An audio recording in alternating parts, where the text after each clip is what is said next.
You're on. Hello and welcome. Hello.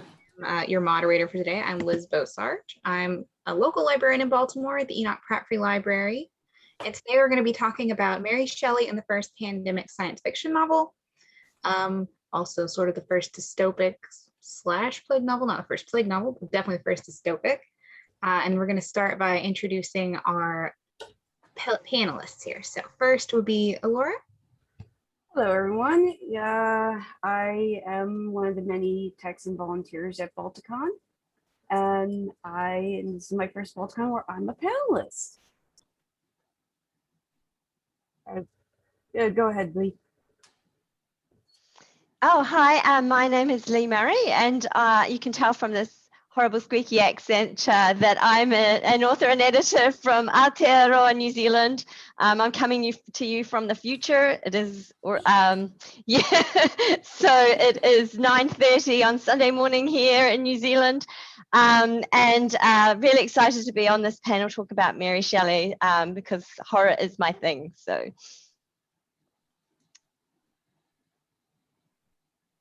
Hi, my name is Mildred Cady. I have been coming to Balticon for probably over a decade at this point. I'm a follower, hanger on of the new media side of things, but also a gamer and present things related to historical gaming from time to time. My writing's been interrupted and I really need to fix that. Oh, and I'm from Boston, well, the greater Boston area. Hello, everyone. My name is Nicole Kurtz, and I am the owner of Mocha Memoirs Press. We are a small press located in South Carolina, and our mission is to amplify marginalized voices in speculative fiction that includes science fiction, horror, and fantasy. I was also an educator for 20 years, and so I'm a big fan of Mary Shelley, having taught Frankenstein or the Modern Prometheus, as well as tidbits and snippets of The Last Man, which is the title we'll be discussing today. I'm also an author in my own right, so I am a Palmetto Scribe award winner, as well as a Horror Writers Association diversity grant recipient. I'm excited by all of you, especially Nicole. No favorites, but very good stuff. And fiction is my dish. So if you have a question, please feel free to put it in the question box or the chat panel. We'll try to keep track of both. I think we could start with talking about our thoughts about the first about the book itself, which is quite long. It's not it's massive.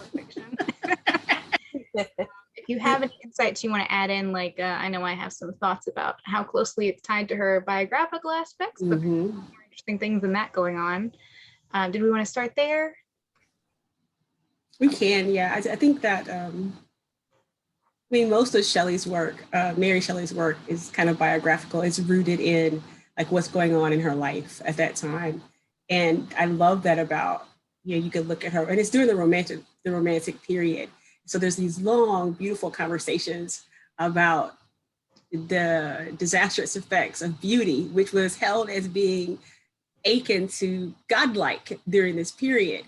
And so she kind of like subverts that and tears it to pieces. In Frankenstein, she does. And she actually looks at the relationships between men and women and kind of dismantles and subverts some of them in both texts, both in The Last Man and in Frankenstein. So I love that she's like on this cutting edge of this period where many other authors were writing about the beauty of relationships, the beauty of love, and all these other things. And she's just like tearing these things apart because her life is it has so many, right? Like in Akin to Poe, it's so, her real life is so awful and painful, right? That spills out on the page. And I do love that about The Last Man. I love that about Frankenstein. I just love it about her work in general, how she takes an axe and kind of, not an axe, but a scalpel, and kind of dismantles and goes through and dissects these big ideas about that were prevalent during that period. Yeah, and it's worth noting this is written during like the most tragic time of her life. Yes. Like, oh, totally. Yeah.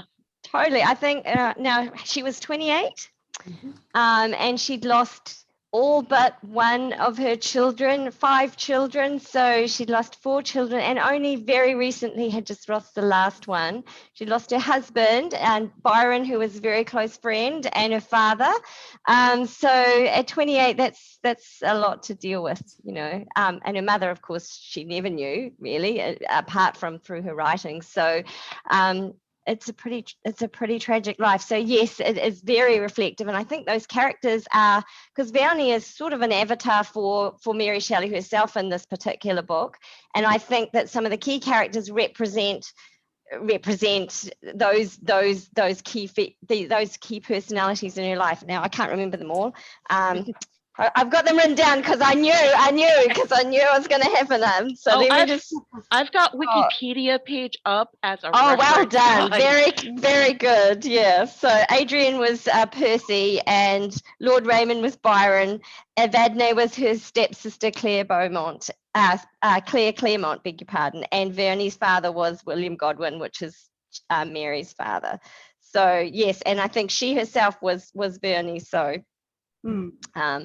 Yes, so it really is. I think Nicole has hit the nail on the head there. It is definitely an autobiographical novel, but I think what's really interesting about it too is that the style is quite different from Frankenstein. It is very florid and sort of we call it purple, and it is quite dense. And also it has that sort of John Langan sort of the fisherman style approach, where it's done in 2 sections, 2 large, it's quite different styles in the 2 sections.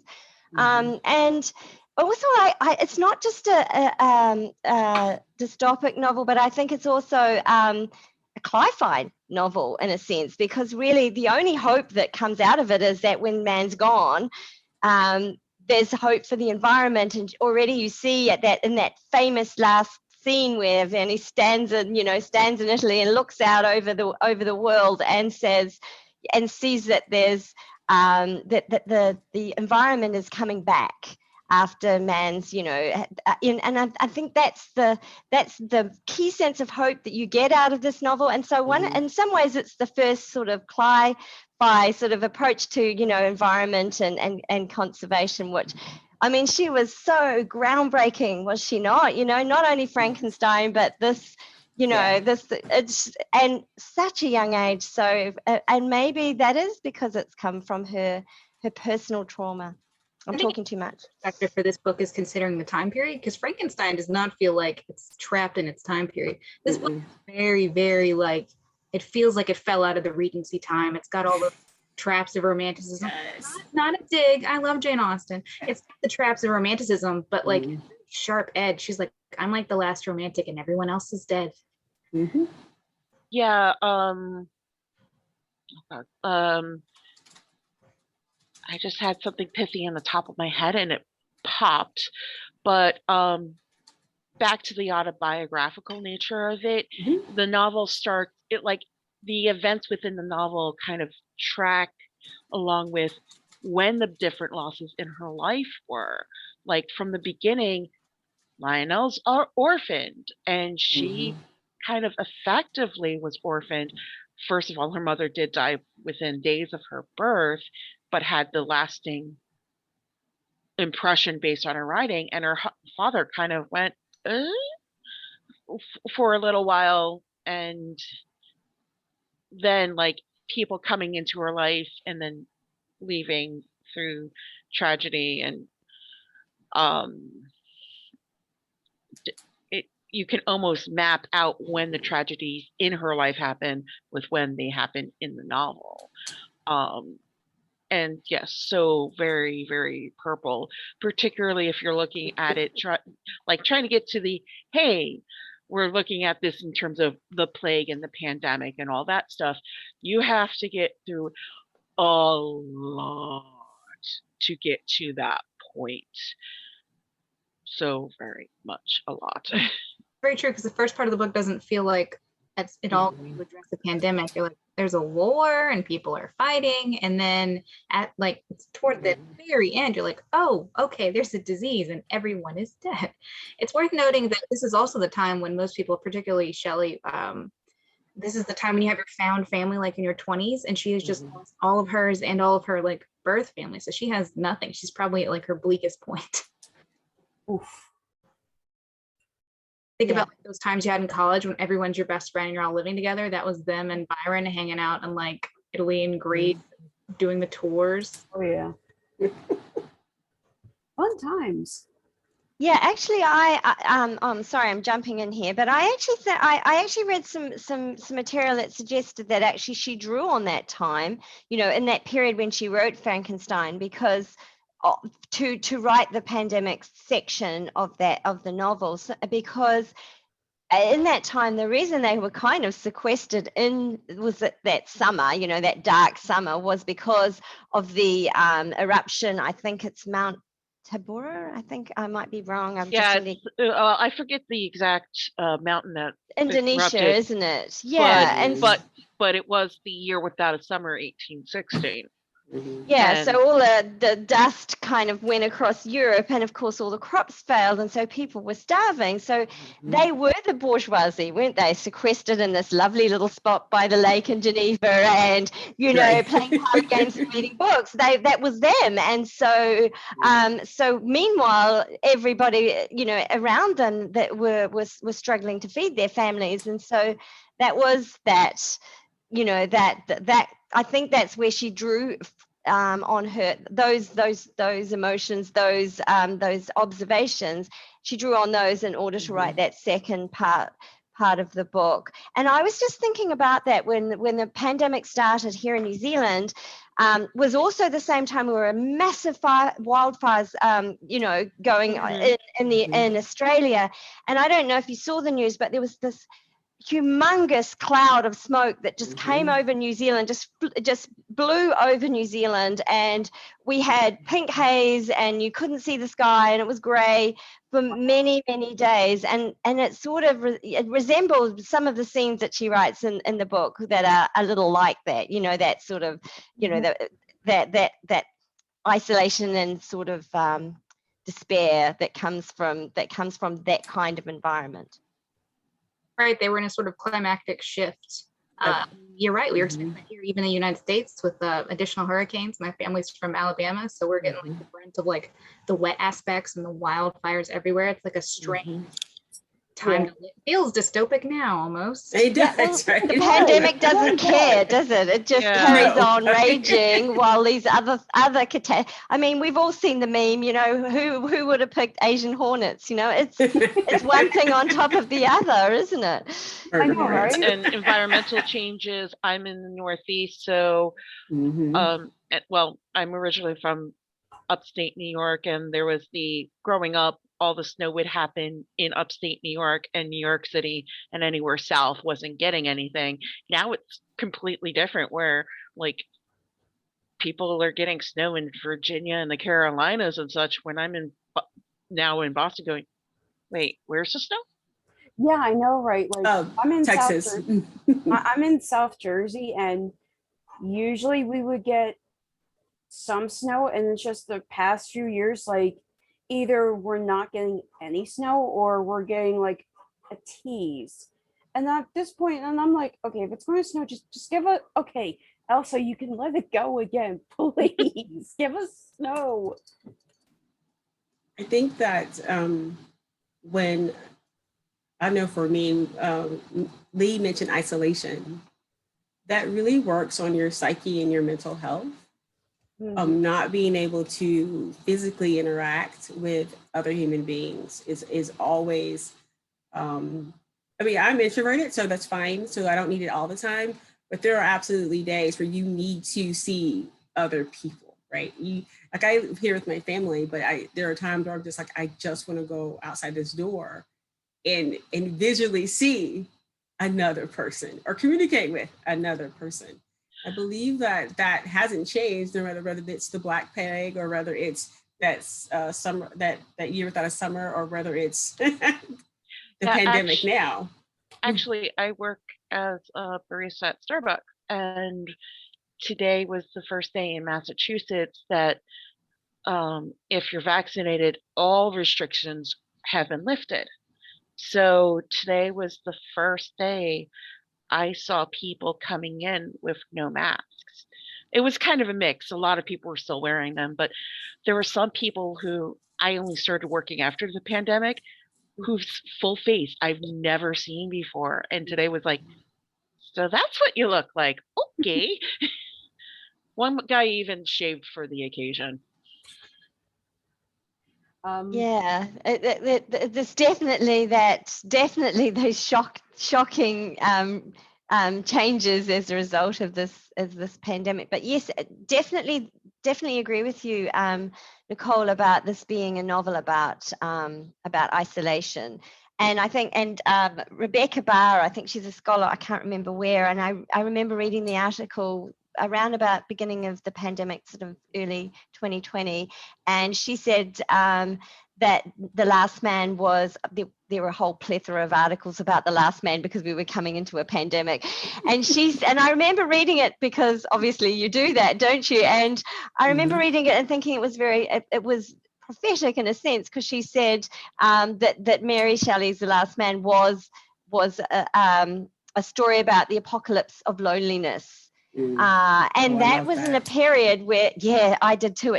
That's why I remembered it, because it went right to my heart. I went, oh, yes. And they didn't have any of the technology, of course, that we have now, where I haven't seen my friends in the United States for over 2 years, and yet I've still been able to connect with them. And there has been a different intimacy with this pandemic, because normally I don't get invited into people's bedrooms, but I've seen the inside of everybody's bedrooms and their kids running naked through the back of the scene, and pussycats, and where there's an intimacy even in our isolation that none of that, of course, with in the day when Mary Shelley wrote this, she was entirely isolated and socially isolated as well, because she was a bit of a pariah in her day, right? And she wrote this book and it wasn't well received. No. And here she's a woman and she's young, and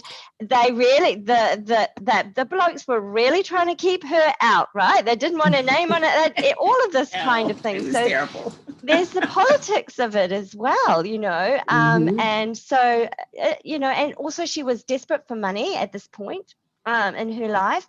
So,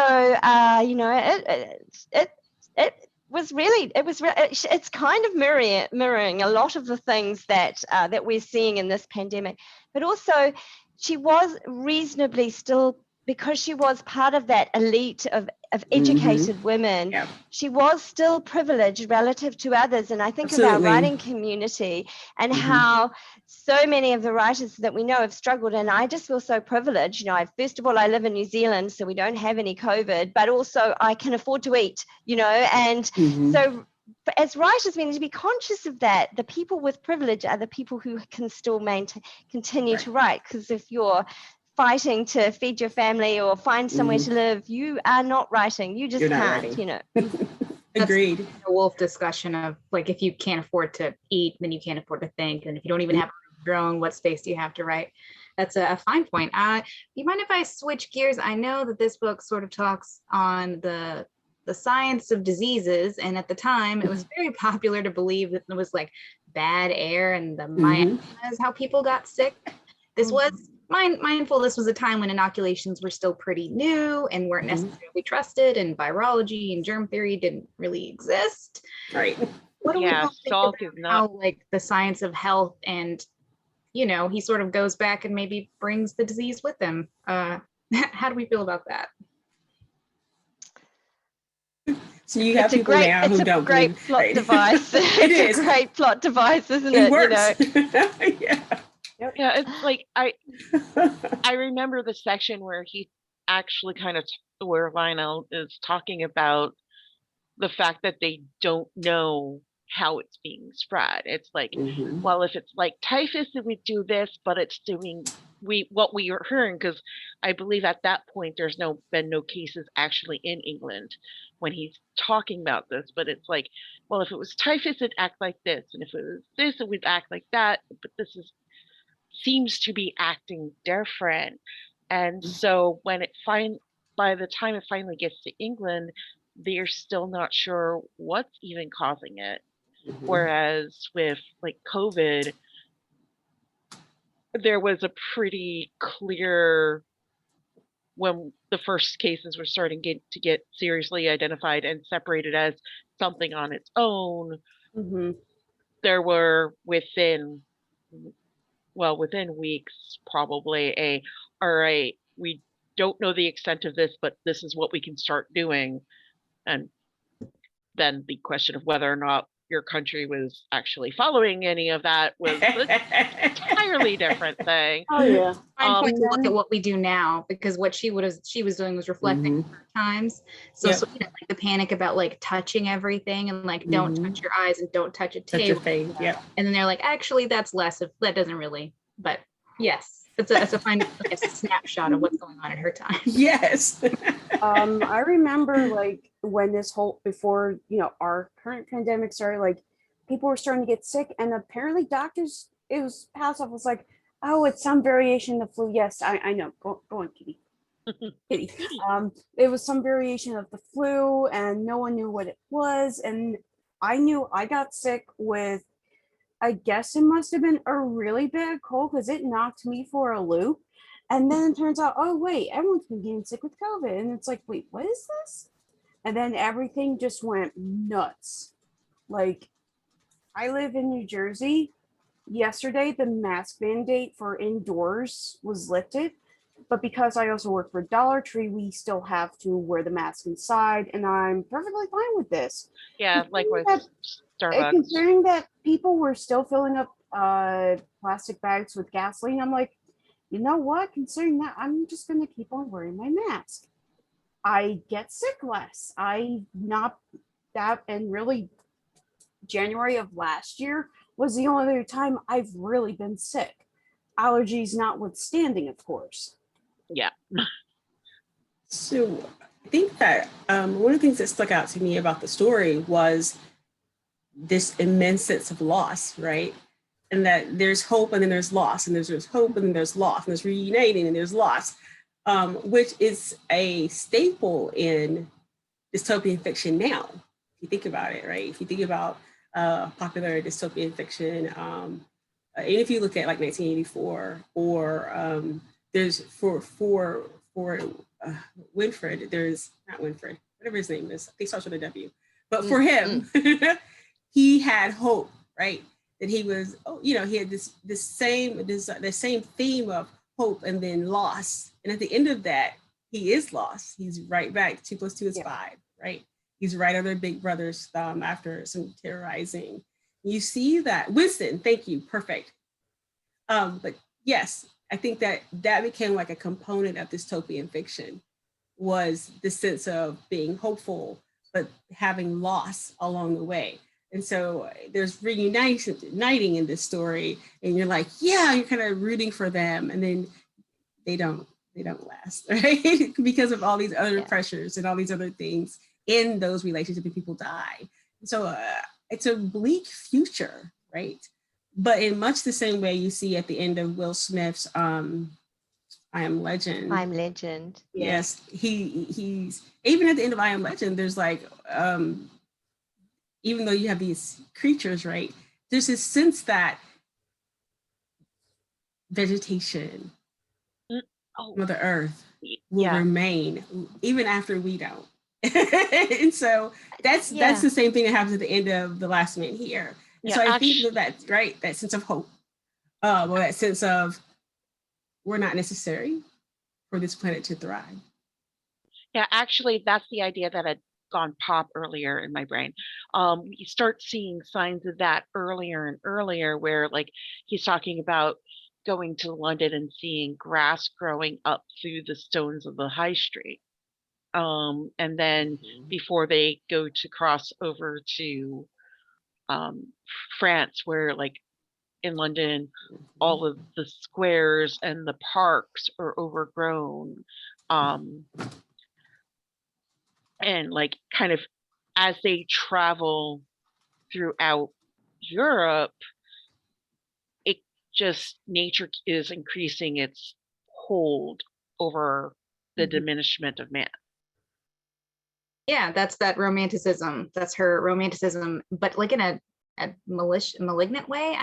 That's a nice way to say it, malignant. Yes. It's yes. also, she does it in a light way, but later authors sort of took that in a different direction. So you see in some dystopic fiction a type of like eco-fascism where like the world needs to exist without man, and like, we all need to just go away. But I think she does it in a very light way in this book. Yeah, I think this I think that we do have still a different, also a feeling of hope for man, in the sense that even though he's the last man, you know, Verney stands there and he's got this dog and he's got this book that he is writing, and he is still writing it for someone, and he's still hoping that there is someone out there. And it just really brings home that sense of connection, that we need a sense of connection with somebody, even if there is nobody. And it's a little bit like us writers, you know, we write and we hope that someone will read our writing. Please read our writing. You know, we have no idea who's going to be necessarily on the end of it.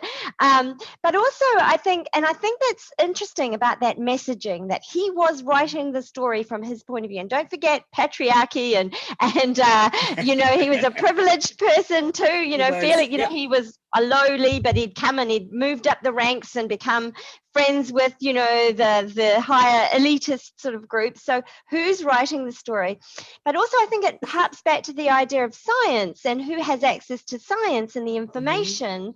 And I know here in New Zealand, we've been very science-based, and lots of messaging has gone out from some very high-powered scientists. I'm a scientist myself, so I think that science messaging is extremely important. It's very misunderstood. It's very complicated stuff. And I mean, especially with COVID and the uncertainty, we didn't know anything. We've got these new vaccines and they're not based on our old technology of, you know, inactive viruses. So it's fascinating. It's thrilling when you think how much you can do when you actually have the money to do it, and you don't have to jump through research funding hurdles, and we all know about those.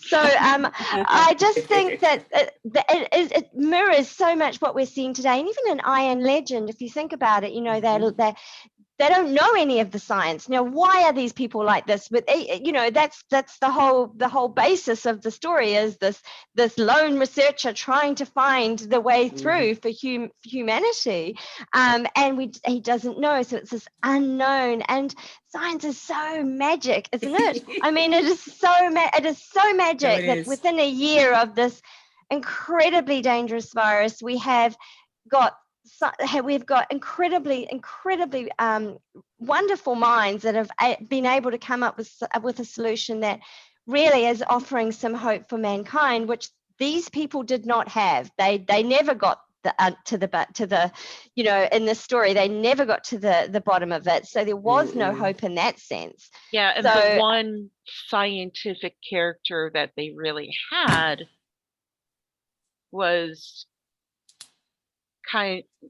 wasn't interested in solving the problem, partially because it wasn't his field, but he was just very disconnected from it, to the point where he was almost denying that the plague existed until it affected him, which is one of the responses that we did see during basically every pandemic that has happened since the Spanish flu, which actually didn't originate in Spain, but that's a whole different other thing.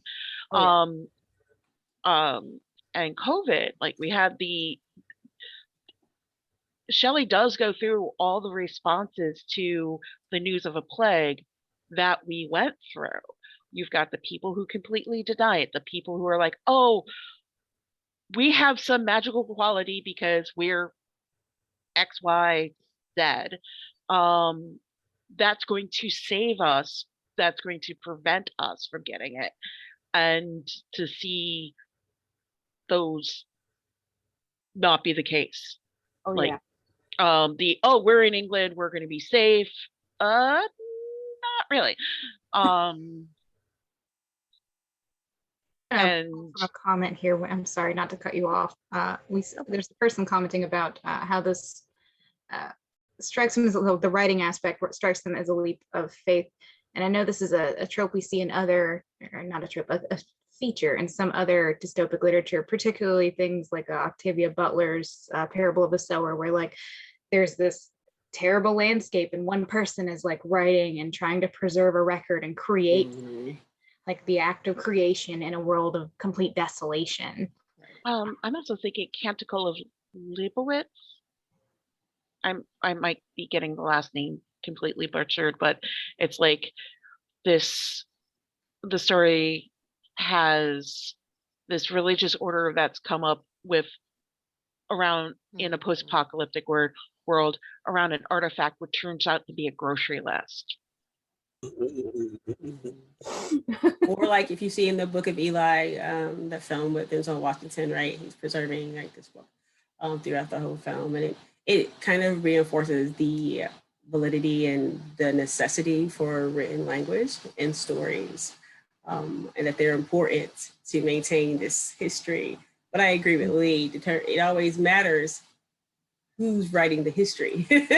That's always important because a grocery list, right?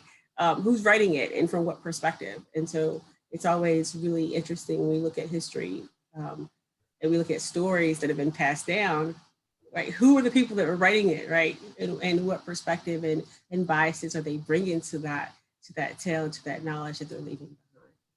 And actually, it makes it interesting that remember the framing device of The Last Man is that Shelley, like they've gone to the cables of the Sibyl and they're translating all these leaves and they have to take the time to put it back and like put it in order. So now we've got another question as to who the author is. Yeah. Because yes, it's that presented supernatural as element. Yeah, there's a supernatural element. So does Shelley actually think that the character of Shelley in the framing story, does she think that this is a warning of what will come, or is this a somewhat supernatural but unreliable conglomeration from some person's head? I think it's very much that, I'm sorry, go ahead, Liz. I'm sorry. I was going to say step in two worlds of fiction. So like that sort of prophetic historical thing was very popular in what would become like the mummy craze of fiction, which was women were a big part of that. And I'm sure Shelley was very aware of that. And then also it's sort of, I lost my train. But it steps in the future and the past. That's why some people have called her a para-Victorian. So she's not a Victorian author, but some of her writings, they feel past tense, yet also in the future. And we see that in some later works too, where they don't, Isaac Asimov pops to mind, the Foundation series, where you're like, oh, it's the future. Why does nobody use technology? And things like that, where it feels prophetic, but also looking backwards. Yeah. I think too, like, I mean, give Shelley some credit too. A lot of the ways that people respond to disease and pandemics is human nature. It doesn't change. And so whether you have, based on the technologies you have, the way we react to things and on that level of fear, right, is good for us. So we should know to stock more toilet paper, right? Because you never know when a pandemic might hit. I remember preppers would tell you that. You should already be prepared. Oh my God, no, like when this whole thing first started, this guy, he said that, oh, I live up in the mountains and all. Big order on my belt. And I'm like, are you good? And he's like, yeah, I'm stocking up. I'm like, okay. I scan. I'm internally looking at the bill. I'm like, oh, good Lord. But no, I remember a few years ago, for those who play World of Warcraft, there was an event that I think it turned out to be like some sort of bug that was pretty much a pandemic inside of World of Warcraft. And what ended up happening was pretty much the CDC used that event to model a pandemic response. There's actually a couple of games beyond, like also board games, Pandemic, and one that I've got on my phone, which is called I think it's like infection, Is where it one's like responding to a plague, and well, in the other one, it's you're trying to actually make it happen. But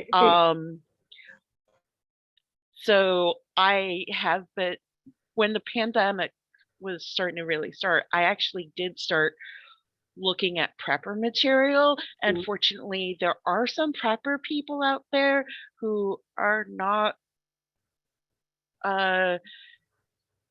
scary, radicalized Christians and right wingers. There's other people who are like, yeah, someday something's going to happen, and we want to like see it through. Also, like in the Northeast, you get one good snowstorm and you're out of power for a week. You need to know how to survive.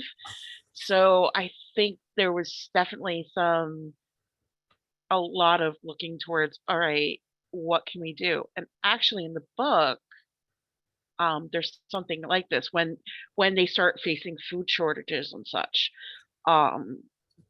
There's like a point where Lionel is talking about, I forget if it was him or Adrian, starting to talk to the aristocrats about turning their land over, turning it over to the agriculturalist, so that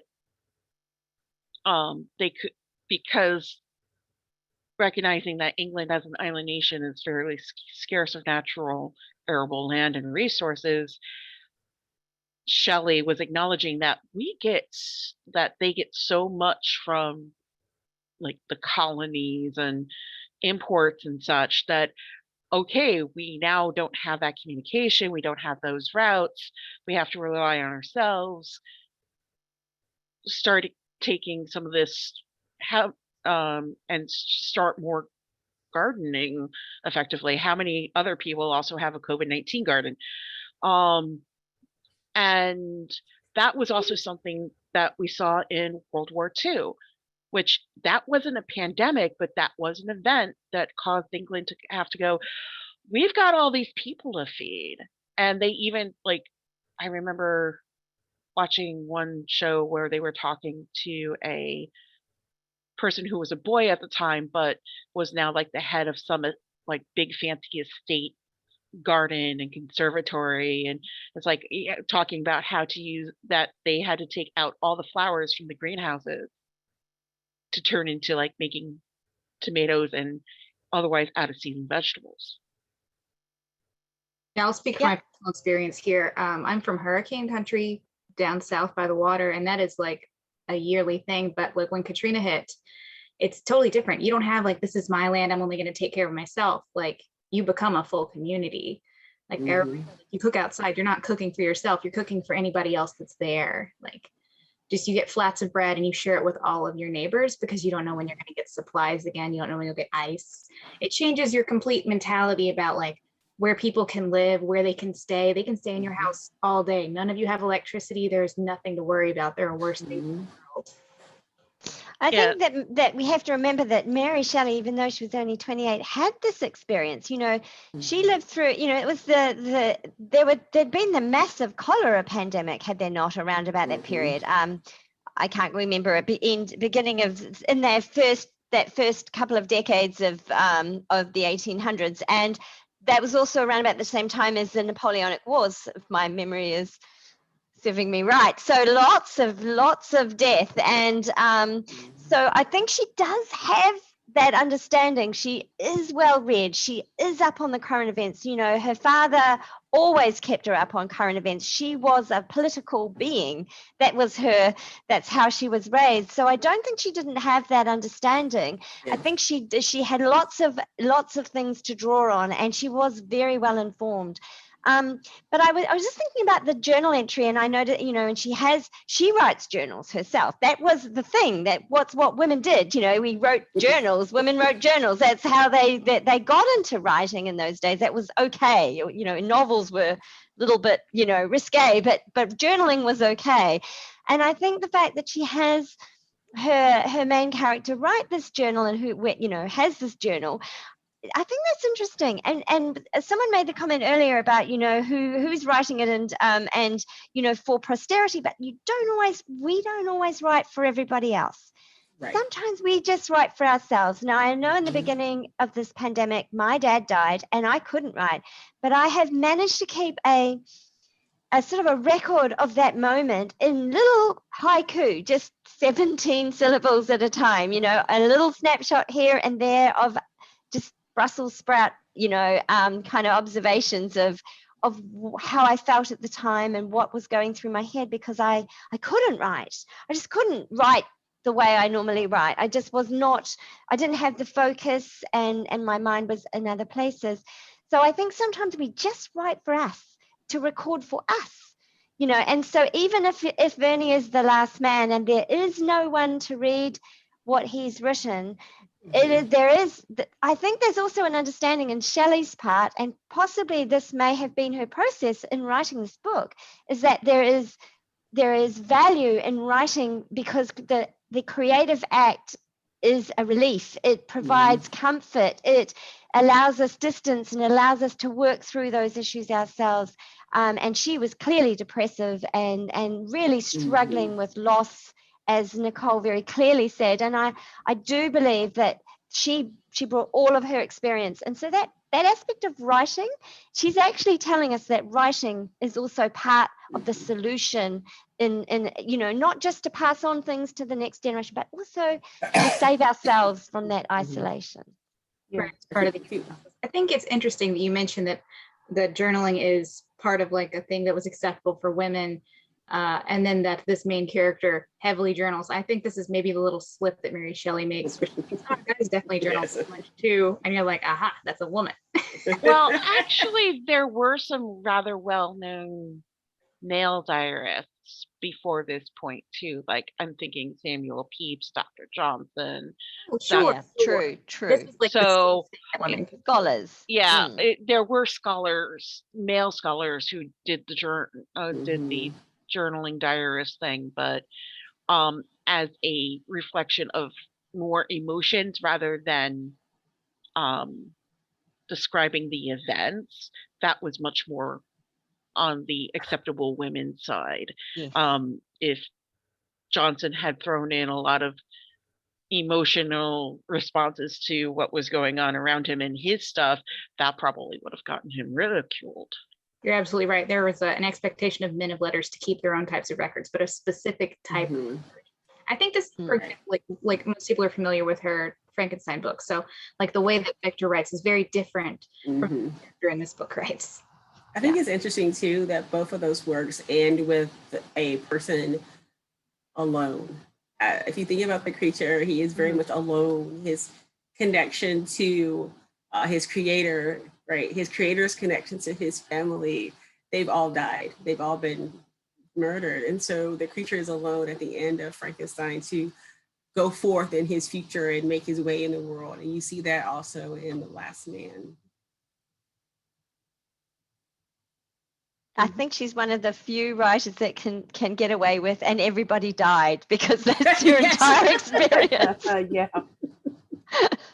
Because in her life, everyone did. And so Yeah, true. I mean, granted, I last read Frankenstein in like high school, but I do clearly remember everyone was like dead or almost dead. So. I'm so sorry, I missed a Q&A. There's a question here, and it says, I'm curious to hear if any of you think The Last Man is going to pick up more attention for adaptations to different media at this point in time. It doesn't seem an easy adaptation, but there are lots of brilliant minds out there. You're right, it is very long and there are a lot of different parts to it. Although I think it's a little tidbit before we do this. Every time there's been a spike, like there was right before the AIDS epidemic, there was a spike in scholarship, and there's a spike in scholarship last year. So I think at least the scholars are reading it. Yeah. I could definitely see it as it can be episodic. It's definitely something you could have in a series, like on Netflix or something. It'd be difficult, but not, I don't think it would be, I think it's doable. Like a 12-part series on Netflix or something. Yeah, like but that. are they going to like keep it to where, are they going to keep, if they do adapt The Last Man into an episode series, like Nicole said, would they keep it to where when you're talking about the future, would they keep it to the era, to the time period Mary really, or would they adapt it to what the future could potentially be? Right, Yes I and don't know. no. Yeah, I think like it's been done, hasn't it? I mean, it's Mhm. every zombie novel, every zombie story is a last man story. But I would Yeah. love to see it done. I don't know if you've watched there's a pirate series on Netflix, which is kind of the story of piracy, and then it has all the scholars come in. I would love to see a series like that where it's the story and also these scholars come in and talk about Mary Shelley's life and how oh wow, wouldn't that be good? Oh, wouldn't you want to do that, Liz? Wouldn't you want to be a presenter on that? That would be fantastic. Your panel ideas. Novel series. The Shelley graphic novel series sort of does that. It's like a peek in Ah, and like what she's doing while she's writing. It's very sad. Of course it is. I think there's 2 books out, and there are some about other authors too, but that one specifically looks at Mary Shelley, like she waits so long for this man, she gets this man, he dies, and then her writing in between. It's very good. yeah, I think that would really be insightful, particularly around this that pandemic aspect, because we're all living that now. Everyone Yes. has a global experience Yes. of the pandemic. There's no one that has been unaffected. So you know, I think that would be very insightful, the different ways that, you know, that the first novel of this sort and to our current thinking and the way we've evolved and what has stayed the same, of course, it's all about that. Oh yeah. although I definitely think if there was a adaptation done of it now, the technology that we would imagine being available in the, let's see, if we were setting it now and casting forward like she did 200 years, we'd make a lot more changes to the technology than she did. She's like writing in the 1800s, projecting to the beginning of the 2100s, and they're still going around in balloons. I definitely think it would be more steampunkish. You could do it if you made it more steampunky. Yeah. Yeah. I know this has been a juicy discussion, and I definitely think that discussion is worth going over in the Discord of why did she go backward in time when they were going forward in her time, and what will we go back to?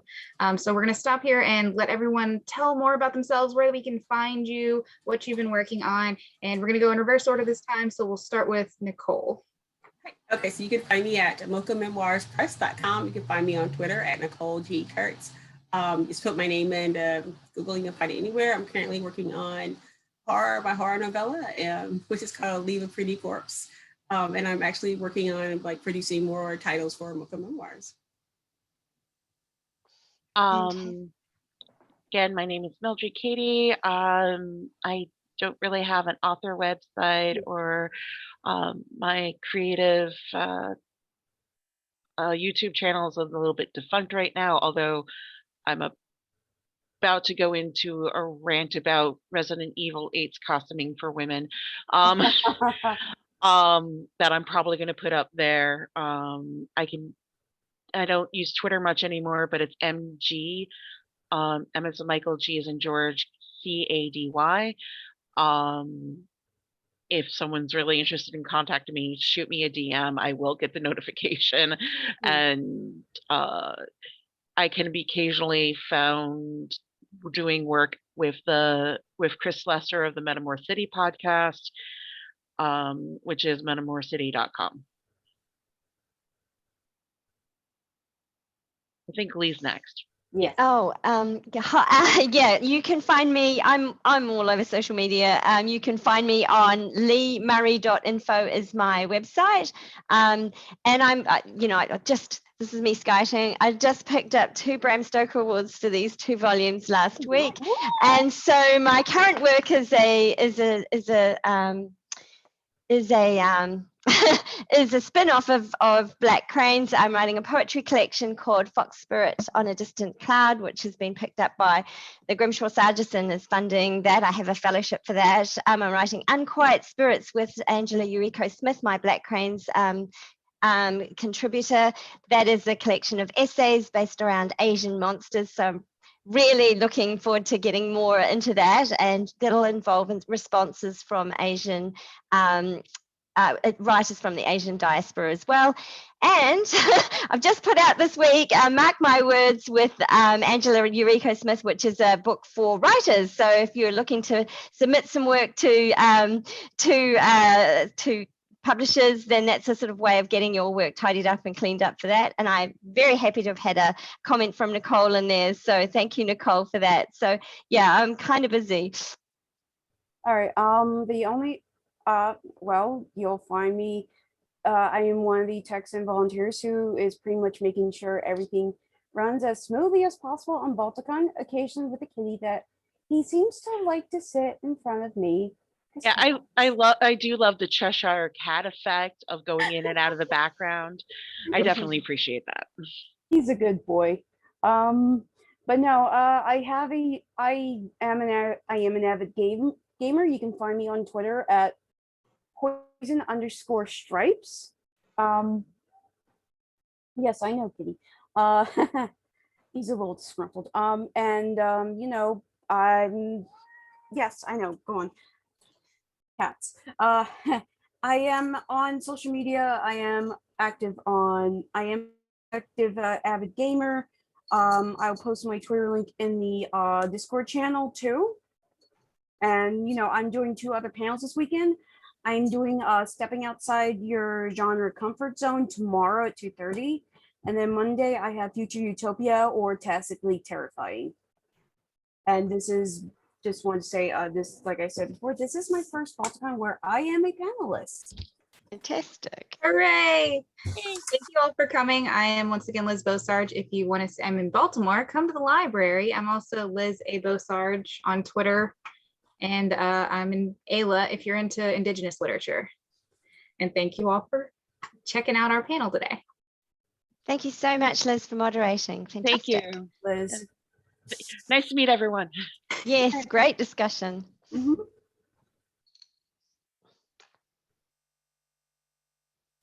Thanks, everyone.